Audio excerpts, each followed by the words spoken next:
So when it's our own emotion, we all of a sudden have a story around it. What if I allow myself to feel this sadness and it will never end, or I'll stay stuck in it, or I will get even, more sad after feeling sad and so on. So there is this whole narrative we've got, or we have created around our emotions.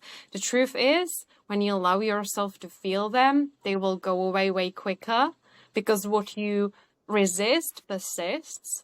So they will literally flow through you if you allow yourself to feel them, but also you will feel so present. You will feel so alive.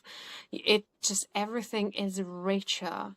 It's like everything becomes a little more colorful.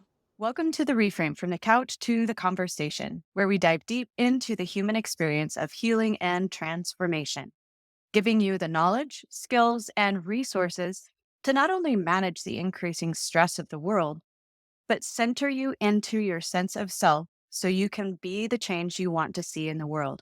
I am your host, Rebecca Molman, trauma therapist turned coach.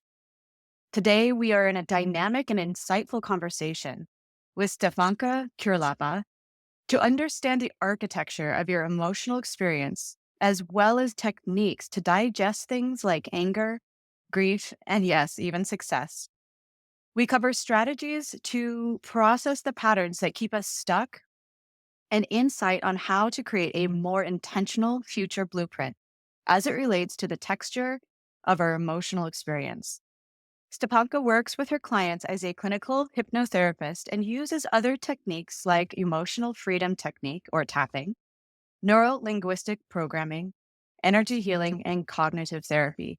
It is my absolute pleasure to introduce you to Stepanka Kuralova. Well, Stepanka, it's an absolute pleasure to have you here today, and I'm really looking forward to our conversation and having the opportunity to hear your story around emotional alchemy and how we can have a different relationship with our emotional experience and learn how to translate and learn the language of what the emotions are trying to tell us so we can better align it with our dreams, goals, and desires.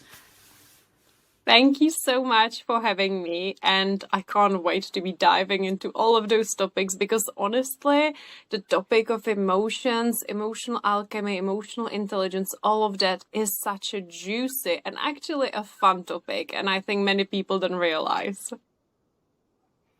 Oh, yes. Well, it brings so much of the texture and the juice to life. 100%. And it really is through emotions that we get to experience life fully. And I feel there is this notion of like, I don't like feeling the uncomfortable, the so-called negative emotions. The thing that happens is once you disconnect yourself from sadness and from anger, from all these so-called negative feelings, you end up disconnecting from all of emotions. So you automatically disconnect yourself from a deeper experience of happiness, joy, and ecstasy, like all of those emotions as well. Absolutely. So it's not, and I think Brene Brown highlights this as well, is that you can't selectively ignore or repress or numb out the emotions that you don't want. You do that to all of them. 100%. Well, I'd love to hear part of your own journey and how you've come to alchemize the hard emotions and even the good emotions. The more positive emotions can be just as difficult.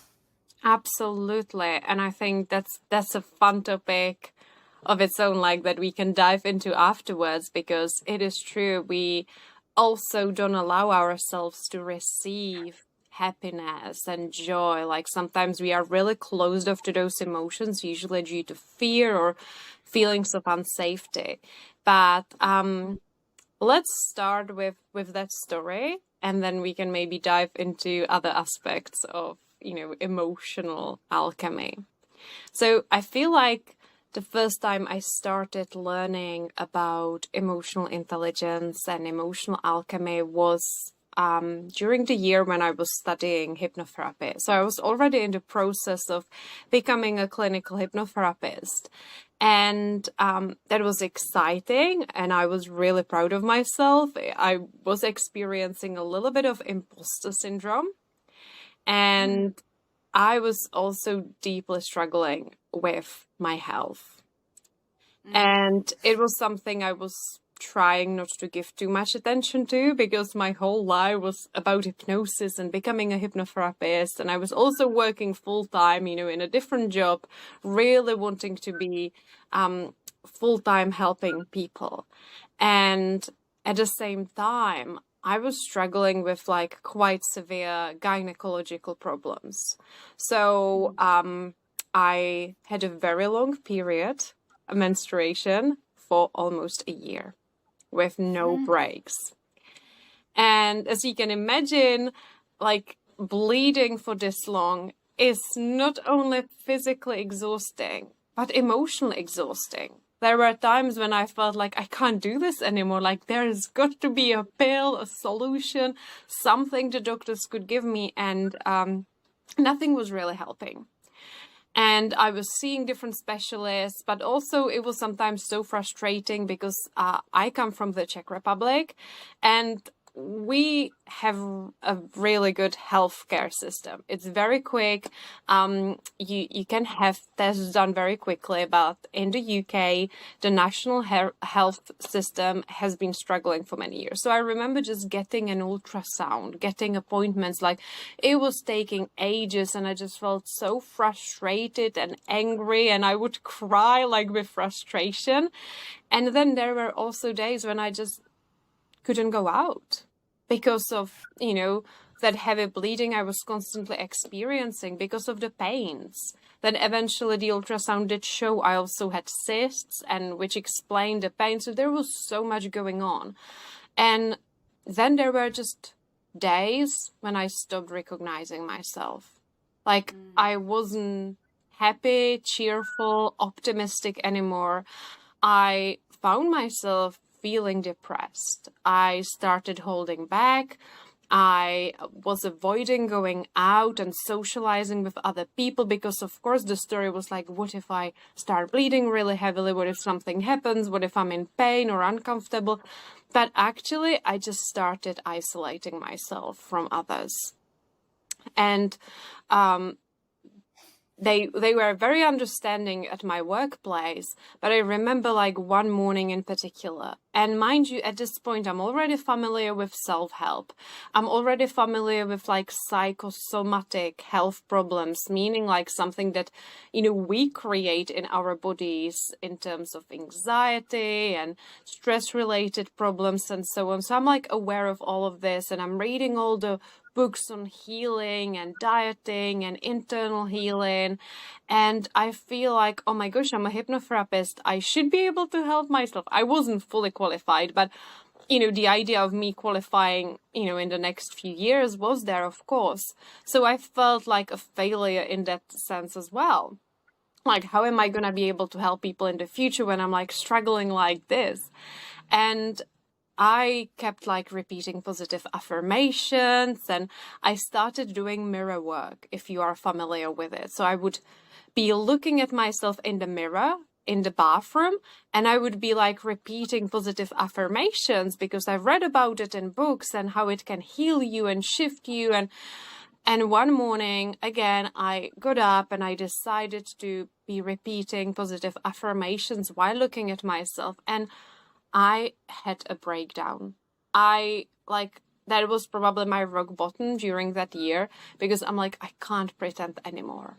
Like, I felt like I was lying to myself. When you are saying like, I am healthy, I feel good, my body is healing, I love my body, I accept my body.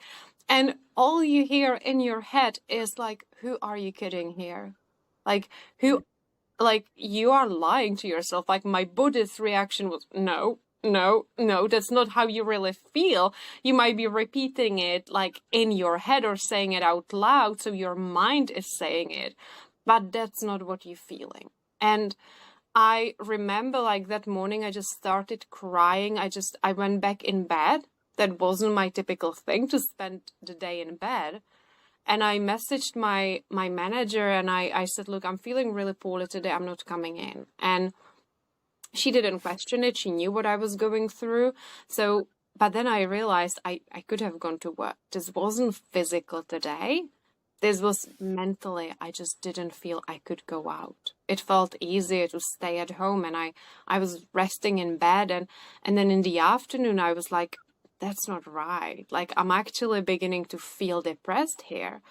And it really made me think about the self-help tools, all the techniques we read about and learn about, all the positivity focused techniques. And I couldn't really work out why it's not working for me. You know, that like a feeling like, how come I'm not getting results? And you almost start feeling like, is it something wrong with me? Like if all other people are having results with it. So it was really interesting. But now looking back at it, that's when emotional alchemy, like my exploration of emotional alchemy started. Because I realized there is just a big disconnect between me repeating a positive thing and how I'm truly feeling. The gap is just way too big. And that's why I'm like not feeling it, because I'm just in such a different place. And that's when I decided, instead of telling myself I'm healthy, I'm strong, I'm feeling good, I just told myself like, eventually I will feel okay. And it sounds like nothing, but it was just deeply profound for me. I'm like, okay, well, I don't have to feel good today. It doesn't mean, though, I won't feel good in the future. So I just started telling myself, like, eventually I will feel good. What if things improved? Like, not everything needs to improve today. Like, I'm not putting that pressure on myself again. But what if just I got better? And it really started shifting how I was feeling. And I can see how I was talking myself through those emotions. I was accepting them. I was no longer pushing them away in order not to attract or manifest more negativity, because that's another thing. If you are someone who has read The Secret or watched the film, the documentary all about attracting things by being positive and so on, I wasn't familiar with station and, you know, the law of attraction as much, but I knew like the basics from The Secret. And I'm like, I can't be negative. Like, because if I'm negative, it means like I'm going to attract more negative things to me. And that's when we start punishing ourselves. So this really was a breakthrough year for me, even though it was such a hard year in terms of my mental health and my physical health. I started planting seeds for what now I teach as well, which is emotional alchemy. And I call it like the combination of emotional intelligence and inner magnetism. Because the fun thing is, when you start accepting your emotions, you start working with them, you are no longer fighting them, you become more magnetic because you are so connected to your life and to your body. So this was a long story. I want to pause and see, you know, if you've got any questions. I hope I answered your question in the first place. Yes, absolutely. And I think you are touching on, through your lived experience, something incredibly important, that we have gotten in a habit and a pattern of completely amputating pieces of ourselves that don't fit the paradigm that we think we should be doing, even in the context of healing. And the moment that we cut off the part of us that's in so much pain, it's the part of us that needs to be seen, that needs to be heard, that needs to be sat with, to be witnessed, to be reintegrated into the being of the person. Now that's where you get your magnetism and your power. But there is such, and I think that's where the foundation of that toxic positivity is that there is nothing positive about completely divorcing yourself from such a part of yourself that is literally holding your power. So I'm so glad to hear that integration piece of honoring the part of yourself that was saying, hey, no, I'm not okay right now, and I get to not be okay. I can, now that you see me, we can set ourselves up for healing journey, but I'm not okay. You know? I'm so glad that you said that. Thank you so much. Thank you for listening. And I love the way you express this, because there is a lot of pressure on us to be happy, to put a brave face on, to disconnect from like the ugly emotions such as anger. The thing is, and that's something I say so often to my clients, is like the so-called negative emotions, they are not bad. Just think about all the incredible things in the world that were caused by a so-called negative emotion. A lot of foundations, organizations, charities, movements, books were created because someone got angry, someone saw injustice, someone was really sad or upset, someone maybe was processing grief because they lost a loved one. And then it led them to writing a book, perhaps on grief, right? Helping other people. So we can't really label emotions as either good or bad or positive and negative, because it's not black and white. It's not that simple. And then on the other hand, and there is also the thing, sometimes you feel so alive through sadness. Like you feel sad. There is such a thing as like beautiful sadness. And also, if let's say sadness is negative or bad, how would you explain breaking up with a toxic partner, with an abusive partner, and then you feel like sad and upset afterwards because you are processing the trauma, the breakup, your heart might still be hurting anyway. But that was actually a very positive thing to do, wasn't it? So you are not attracting negative things just because you feel sad. It's it's what you do next. It's how you respond to that emotion. Am I gonna channel this anger into something positive, something I myself can learn from? Or am I gonna channel it into something that might be destructive? I heard, I'm trying to remember I can't remember who had said this, but Matteo. So it's the idea of our bodies, like the biology of this vehicle that we're experiencing life through, right, is created out of our cells, even down to that level, are created to survive. They're not created to make the death of anything feel good. Like, in fact, if it's dying or decaying, there's usually some heavier emotional content or pain, physical pain. We're wired, or we're built, our biology, for growth and reproduction. And so anything that in our lives that shifts from what seems like a growing opportunity, like sometimes death needs to happen for a deeper growth to happen. And it's almost like if we just knew that we could anticipate pain in that process, that it's going to be uncomfortable, whether it's a mental, physical, or emotional sort of death, for that rebirth to come out of it. Which in itself, like, very few women are going to say, yeah, birth was a piece of cake. It didn't hurt at all. Even the rebirth process has pain to it. So I wonder if it's more of a redefining of our experiences of pain, our experiences of sadness. 100%.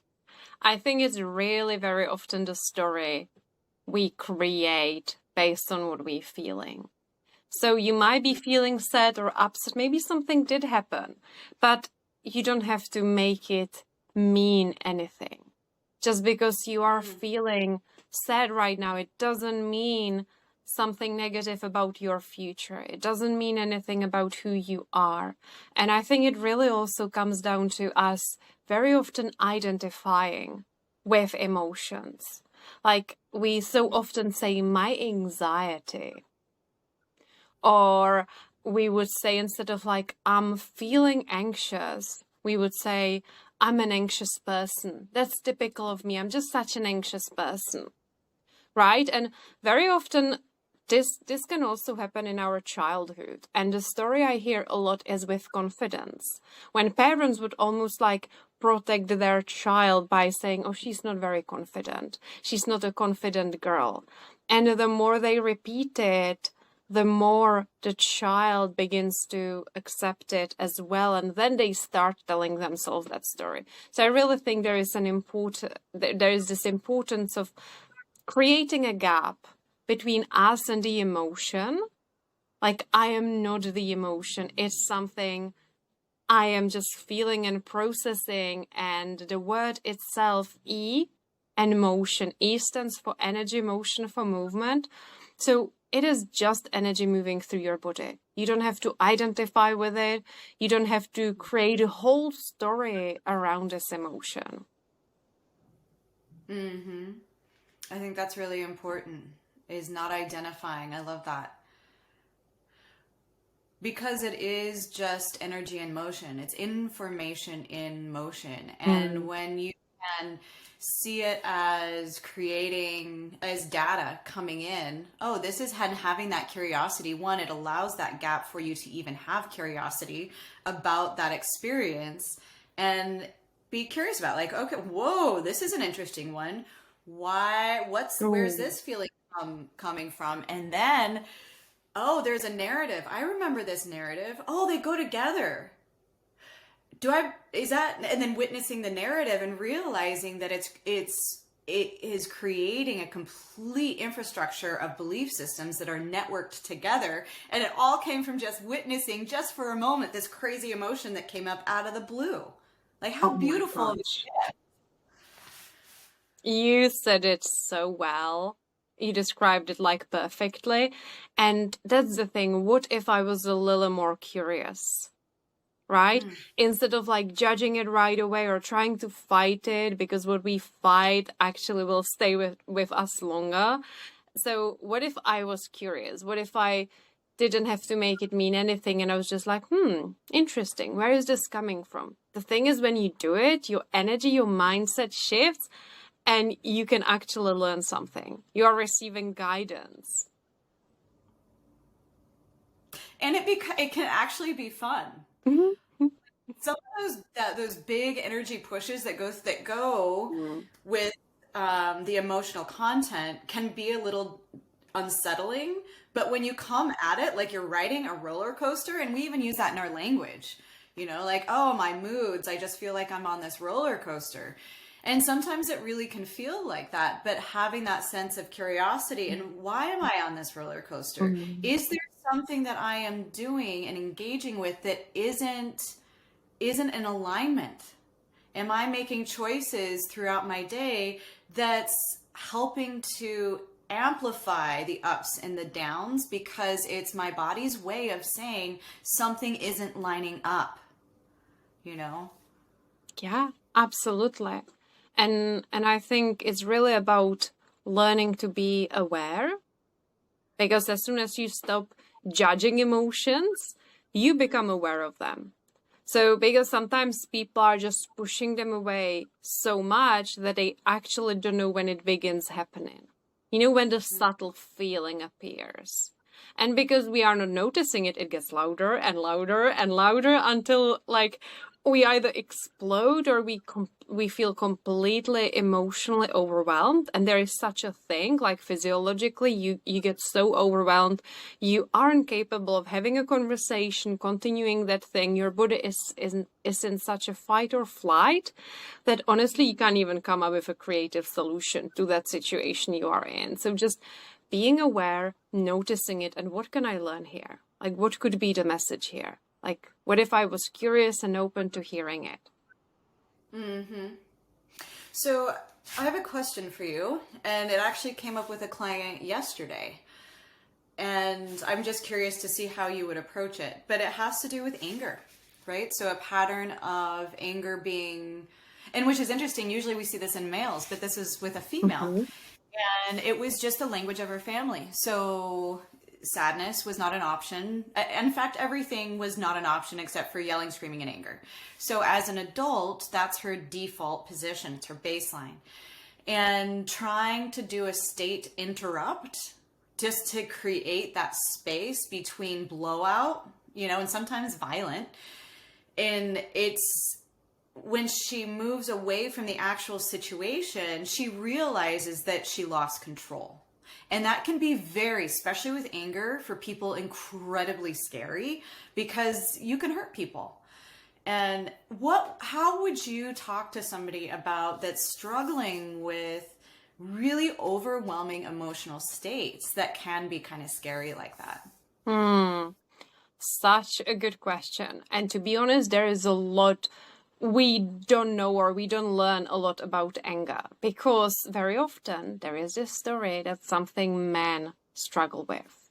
So a lot of women end up like repressing anger for such a long time, and then eventually it will have to come out anyway. So I feel like that's just something I wanted to add. I know this is not like the case of your client, because she is aware, or he is aware. You said it's she, actually, sorry. She is aware of, of the anger and the issue that arises with that.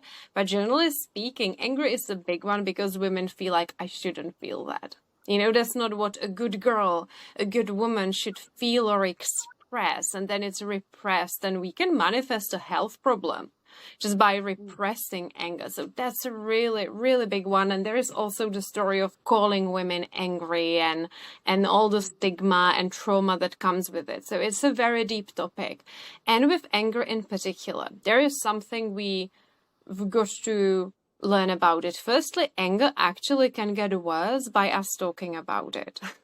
Not I mean you and I, but I mean like in general. Let's say someone makes us angry, and actually speaking about it over and over again while we're still in that emotion, that makes it worse. So it's almost like we gather even more data, more evidence that I am allowed to be angry and it's this bad, and we collect more evidence and so on. So that's an emotion when it's actually important to lean back before like going to other people and telling them all about it and so on, because very often it will actually make us feel angry and giving us evidence. In terms of like being in almost like a super overwhelmed situation when you might not become aware of what you're saying, what you're doing, like really overwhelmed with anger that it can become dangerous to people around them. So I would definitely say like we've got to practice how they deal with the situation. So meaning in a deeper meditation. With me personally, like as a clinical hypnotherapist, I would take client into a hypnosis to rehearse. It's really all about rehearsing a new way of responding. Because right now it's their default situation. So it's the thing they jump into right away. So the nervous system, the body is so familiar with that state, right? So really interrupting it by rehearsing something different. So I would have my clients actually imagine sometimes scary scenarios in order to help them imagine, visualize, and then embed new ways of responding. So a very similar technique would be used with someone who, for example, begins to panic in a, let's say, social scenario. Let's say they get really panicky about presenting something at work and having loads of people look at them and listen to them, right? So I would have them actually to visualize such a stressful situation while keeping the body relaxed. And then, okay, well, let's see if we can visualize a new way of responding to it. So I would have your client to actually start visualizing, like, how else could I respond? What would it look like? How would I move my body if I was in this kind of a scenario? And if, let's say, they struggle with visualization, if they struggle with like meditating on it or doing, obviously they can't do hypnosis on their own, but in general, if they struggle with visualization, I would have them write it down. Script, really journal. Scripting is type of journaling when you are pretending it's happening right here, right now. So writing in either present tense or in a past tense, as if it has already happened. And I would have them design the entire scenario, their new way of responding, their ideal way of responding. And this, of course, might not solve everything overnight, but we are planting the seeds. And eventually they might actually be able to visualize it again, giving their mind and their body new programs, new images of what this could look like, interrupting the pattern. And when they are in the situation, I would almost like create an anchor for them. Something that will help them to feel supported in that moment, whether it's like squeezing their hand, pressing, let's say, an acupressure point here on their hand, or breathing into their fingers, which is a very calming, grounding technique by which you imagine you hold one finger or any finger really with one of your hands, and you imagine you are breathing into them. So almost like anchoring something that will interrupt that pattern in that moment. Really important to bring them back into the body, keeping them grounded, connected with what's happening. So I feel like these would be some of the first steps. Let me know if you can hear anything in it, if it's making sense. Yes, it absolutely is. And what occurs to me is that it is offering the opportunity to put the shame down at the same time. Because if you think about that being their baseline, and her story is just an easy one because I think it's so common this is such a common thing, whether it shows up in small ways or in more extreme ways. But when that's your baseline, and your body just doesn't know. There's no future blueprint. There's no pattern of doing anything different. You can internalize that as I'm a horrible, evil person. Well, there's that shame. And now you double dosed and set that pattern even deeper. Because that emotional charge of that shame, it's like it digs it in.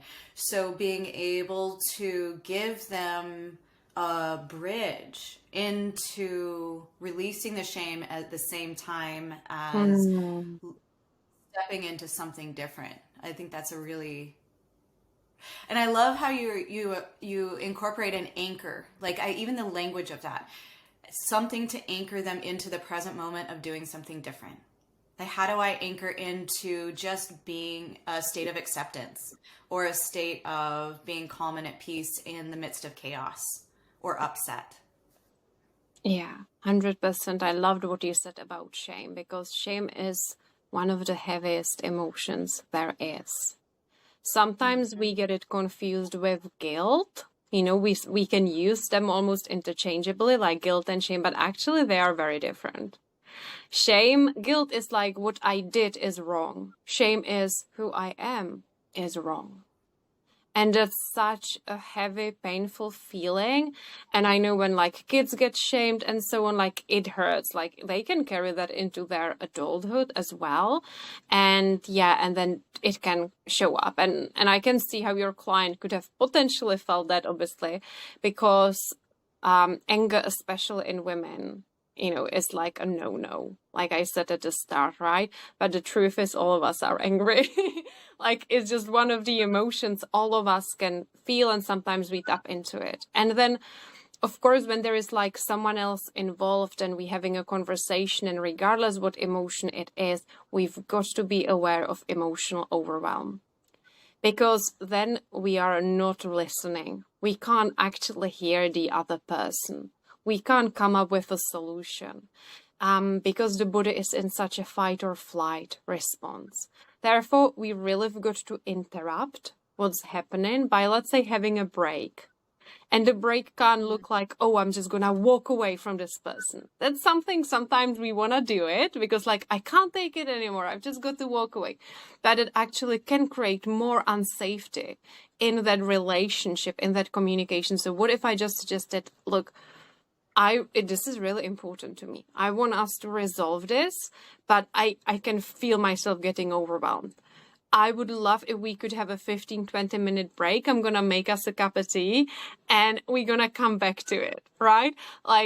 Something like this is so important because then actually your body has got at least 15 to 20 minutes to calm down. The nervous system is calming down. And because when emotions run high, your intelligence is very low. So you calm, you calm your body within that break, and then you obviously the anger, everything else, breathe, walk, have that cup of tea, come back to it, and then it will be way more effective. You know, sometimes people are arguing, it's not leading anywhere. Sometimes it just digs deeper. Oh, It's yeah. not helpful. So I'm curious how one of the big things that I work with people with is digesting emotional content that is really just you holding on to it at this point, right? It's stuff that's happened a long time ago. Sometimes having a conversation to resolve that with the other person is just not an option, but we're holding on to the pain and to the hurt or to the betrayal or, you know, whatever it is.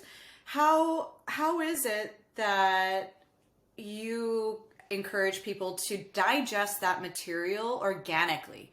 Because there's a whole bunch of different ways, and I'm just curious to see how you have found that works the best for you and your clients to break open that narrative and break open almost that, I always see it as a coal, like a toxic piece of coal that's caught in the body, and then it becomes creating decay around it because it's locked in with the narrative around it. How do you go in and start to crack that open so it can digest? Like you said, there is just so many different ways, and sometimes it all depends how it comes up in the session, how we come across it, what's currently happening in their life, how it's impacting them, and so on. But generally speaking, I would say like the most important thing is forgiveness. As much as it sounds like such a cliche, but it's a cliche for a reason, like because it can shift and change so much. And I really feel like forgiving other people who have hurt us. It's not like we forget it. It's not like we say what they did is okay. But it's like I love myself enough to let it go and to release it from my body. So forgiveness towards someone, but also forgiveness towards a whole situation. Because sometimes there is just so much involved. So there is different ways of how you can do that. Sometimes I will guide client in a hypnosis on a session. Other times I will even record them or send them one of my recorded forgiveness meditations. You could literally just close your eyes and visualize that person, the situation in front of you, and, you know, saying like you forgive them, you are choosing to let it go.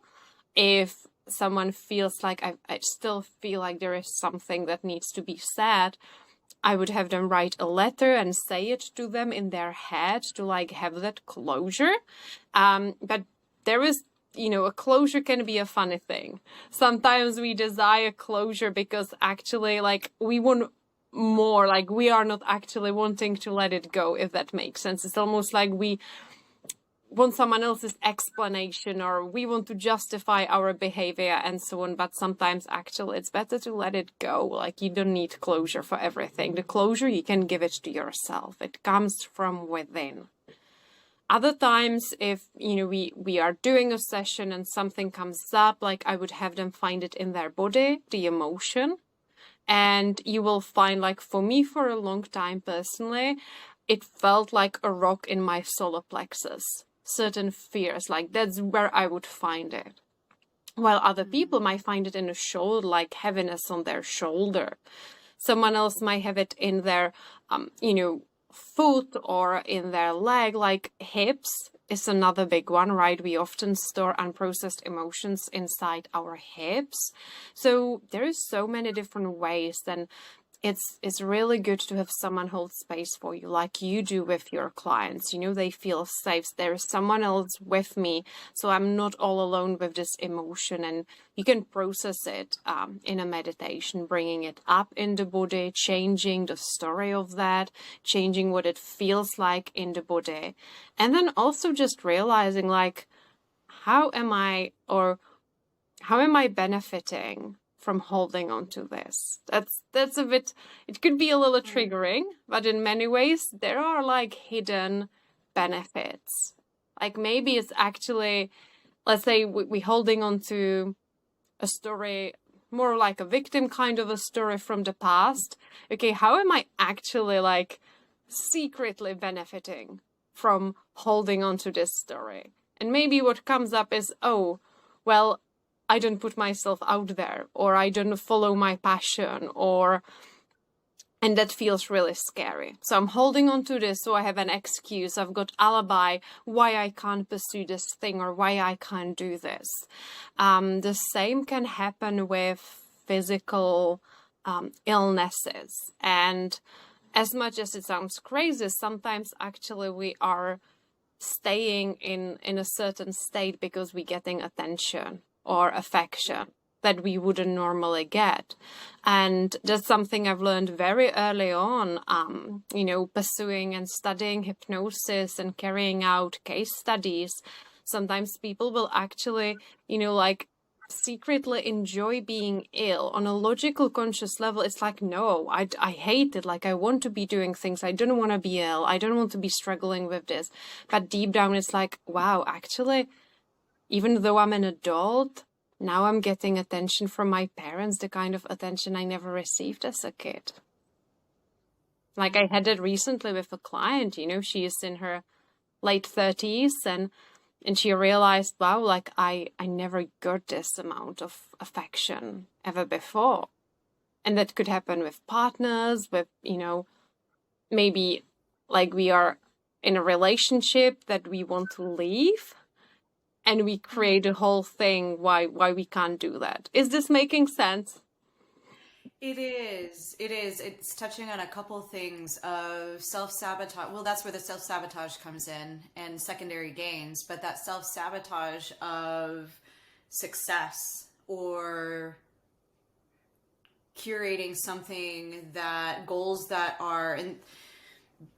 or trajectories where you would actually grow or be happy and healthy, because that in itself is outside of the parameters of your comfort zone. So you'll self-sabotage. And the other thing that it's bringing up that I really want to make sure to at least mention, because I see this a lot in the first responder and military world, is something we call moral injury. And that's when, say, just a common example is going overseas and you're part of a very tight unit and one or more of your brothers or sisters don't come home. They're just holding on to that pain because of the subconscious belief, if I let this pain go, then I'm dishonoring them and what they've given for this country and also just as my friend. So I think there's a lot of different reasons why we keep ourselves, and I hesitate to say small because those individuals are some of the strongest people I've ever met, but it is keeping ourselves behind a wall of what our potential is, and that's different for everybody. But when we see those saboteurs come front and center, I think it's a really good opportunity to sit with them, like you sit with your clients in the subconscious, and hold conversation with that saboteur. Thank you for mentioning that, because that's so important. And yeah, and more common, I think, than we give credit to. Yeah. I wonder, and this is going down a little bit more of a tangent in that direction, but I wonder if there was more conversation about how to honor and how to, really memorialize and honor those that pass. It's not a conversation even in families that we have, as that big energy, this big emotion of grief. And what do we do with that? How many people do you know that have been to a funeral and as a kid, and nobody talked to them about what to do with those big emotions? Because the adults don't know what to do with it.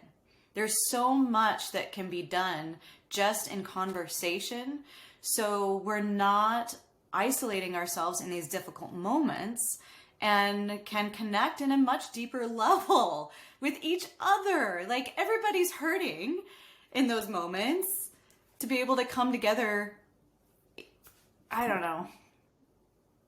So much I want to say about emotions. Yeah. Grief is a big one.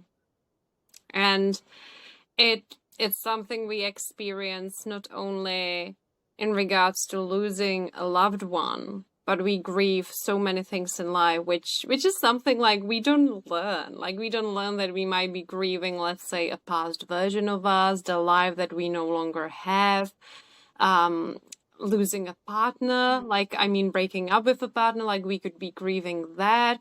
Or maybe our life improved so much, yet there is still something we like grieve from that previous, version of our life. Like, there is so much to be said about grief. But I also want to touch upon what you said about like losing someone. And there is either like parents don't tell their kids, they don't want to feel their own grief. That's why they don't bring it up, because it's so uncomfortable for them.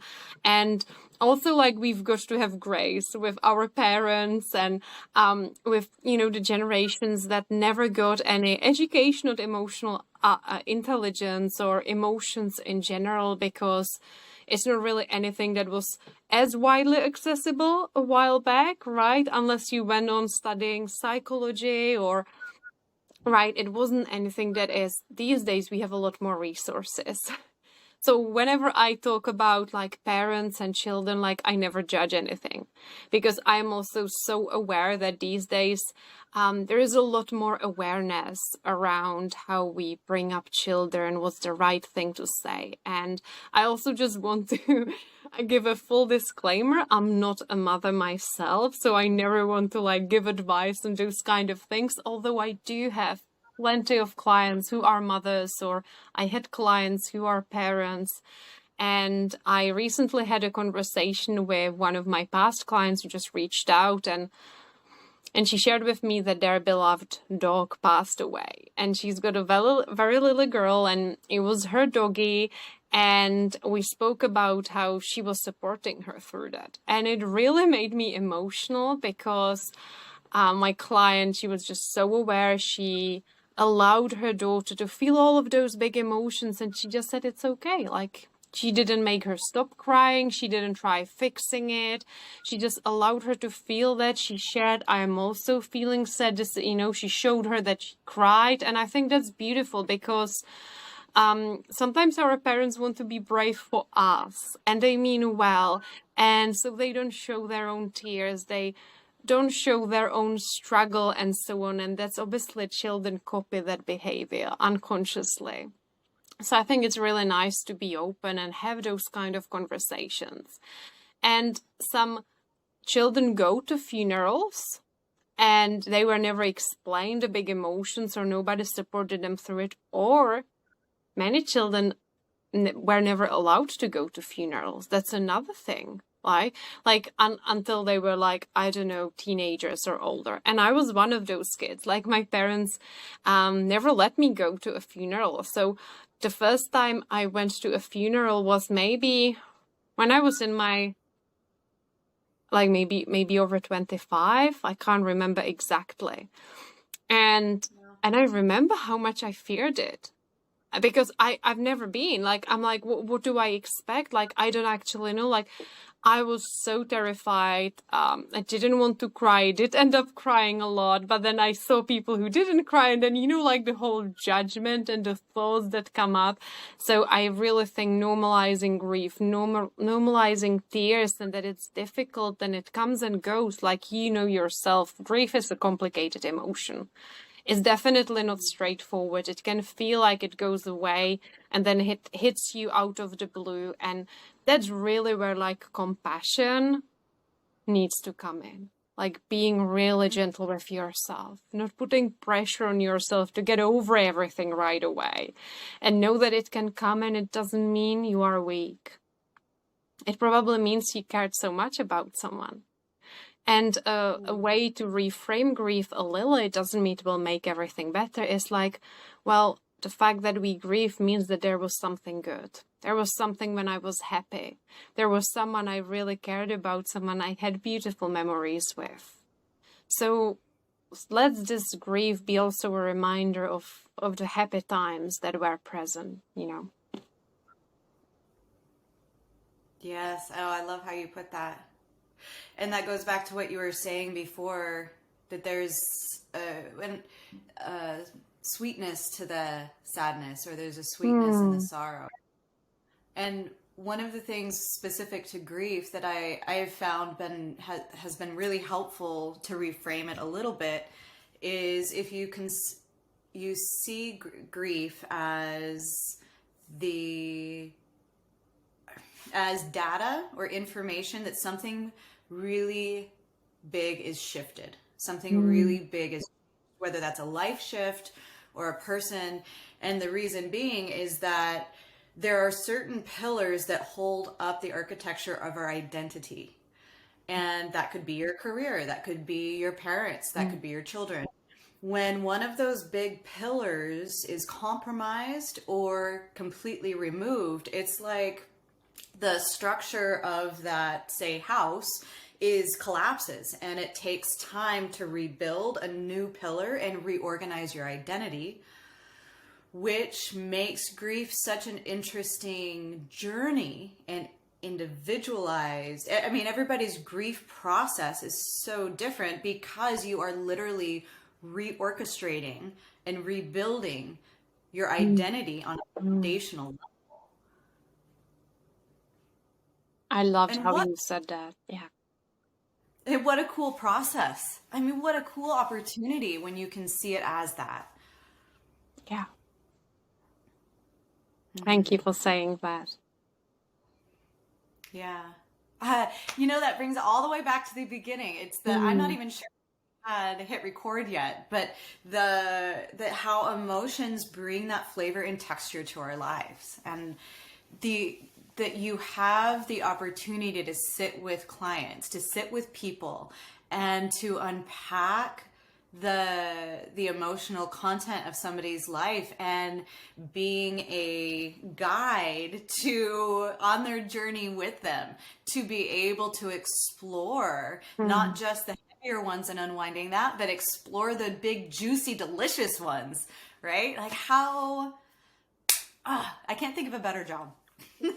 Neither can I. I absolutely love doing this work. And people often ask me, like, but isn't it upsetting for you if someone's going through something hard? I'm like, of course I feel for them, but I also celebrate how they are alchemizing it. It makes me happy. I can see people grow and expand. I can see them following their passions and taking a leap. And there is just so much. It just fills your heart up so much. I love doing this work. And I love how you said about emotions, like giving texture to life and depth and all of that. And I feel like a very simple or simplified example is when we watch a sad or movie that moves us. Like we have a cry and you're like, oh my gosh, what's going on? There's like all these emotions that we experience. And when we finish watching a movie that was deeply moving, like there is this time when like we feel a little more alive. Have you ever had that? Like it changes something in you. Like you think about it, or it's like, wow, I treasure my life. Or maybe you're like, I'm so grateful for my family. Or it might make you think something. It makes you feel. And in a way, it feels sometimes really good to have a cry while you're watching a film, or to feel happiness, or when it's really gripping, you're like, oh my gosh, I don't know what's gonna happen, or, all these emotions, it actually makes you feel good in a certain way, even if it's that sweet sadness, as you said. And the thing is, we can experience this without watching a movie. The thing why we allow ourselves to feel it is because it's a movie. and we know it will end, Oh, right? it's safe. It's safe. Oh, mind blown. I never Yeah. thought of it like that. Yes. So when it's our own emotion, we all of a sudden have a story around it. What if I allow myself to feel this sadness and it will never end, or I'll stay stuck in it, or I will get even, more sad after feeling sad and so on. So there is this whole narrative we've got, or we have created around our emotions. The truth is, when you allow yourself to feel them, they will go away way quicker, because what you resist persists. So they will literally flow through you if you allow yourself to feel them, but also you will feel so present. You will feel so alive. Everything is richer. It's like everything becomes a little more colorful. I wonder if there's this sense of permanence, right? I'm going to feel like that forever. Yeah. But if you go to 10,000 feet and if you play it like a movie, if you're like, okay, I'm going into this really uncomfortable conversation, or I know that if I engage with this, it could be emotional where I'm not comfortable with, but it's just a chapter. It's just a moment. It will end. And to give yourself permission to be angry in that moment, if that's what needs to happen, to be upset, to show vulnerability. Oh my gosh, we could probably talk for hours on vulnerability. But if you look at it as a movie, it's like, okay, this scene is going to get a little messy, but then there's going to be another scene. And then there's going to be a scene after that. And it takes the permanence of like, this is going to be life forever out of it. And you can step into experiencing and being present in that messy of the moment to get on the other side of it. Yes, 100%. I love that, because it will pass. I wanted to make sure before we run out of time that we have opportunity. I wanted to make sure to mention your podcast, because I have been secretly listening to it for a while now. My kids have been subjected to it in car rides. And I think it's just an absolute treasure. And I think everything that you've been sharing on that podcast would be really helpful for everybody to go and experience and listen to. Could you tell us a little bit from your own words what you're doing with that? And Thank you so much. Oh my God. See, I'm allowing myself to feel this emotion and to receive it, because it really made me happy. And I really treasure that you listened to some of the episodes and you enjoyed it, and that you are sharing it here. Like, that means a lot. It's called the Inner Glow podcast. It's all about glowing from within, and obviously emotions are a huge part of that. And it's a podcast I started a long time ago. And in a way, it started as a challenge. It's like leaning into my new edge, because English is not my first language. And I knew I wanted to be spreading a positive message. I want to make an impact. And I decided to simply challenge myself to sit down and speak and talk and share my work, even if it wasn't perfect, even if I felt insecure and I found it hard to be just speaking by myself for a longer period of time. But that's how it started. But I actually fell in love with recording. It's mostly solo episodes of me just talking. And I just fell in love with it. And I realized it's also my favorite way of consuming information, learning from someone. I love walking in nature. I live by the ocean. So very often I would be listening to podcasts while walking. So I wanted to create the same experience for other people. And I also enjoy storytelling. So sometimes you will hear me say stories, because I know that's how we learn the most. And they are not always just my stories. It could be a metaphor. It could be an inspirational story. And I like to weave it together with the message of that episode. So you will find there episodes about emotions, about abundance, about journaling, about processing the feeling of failure, how to deal with criticism, how to follow your passion. The latest episode was on rejection, for example. Another topic I like to speak about a lot is upper limit, how we like hold back, right? Because we like fear what could happen if I allow myself to reach this next level. Is it safe for me? And I see that being a big topic for the clients who come to me. So that's a topic that I actually have a few episodes about. Recently, one of like the most popular episodes since I launched my second season is the power of taking up space. Very often women, how they struggle with like taking up space, being seen, being witnessed, and just make it about you as well, right? So yeah, so the Inner Glow podcast is a mixture, and it's really for people who enjoy learning, exploring, who want to glow from within, want to feel abundant in all ways. Yeah, it's for anybody that's listening, it's absolutely worth checking out. And what I really liked is that you actually take the time on some of the episodes to walk people through different practices that they can do at home, especially with the journaling and whatnot. Well, thank you very much. Is there anything that you feel like we need to cover that we haven't touched on yet?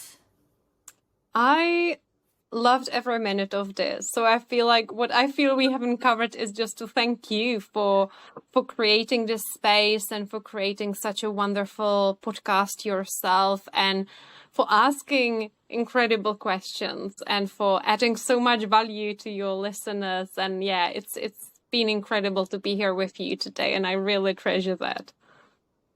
Well, thank you so much for being here, and I look forward to possibly chatting with you in the near future. Oh, thank you.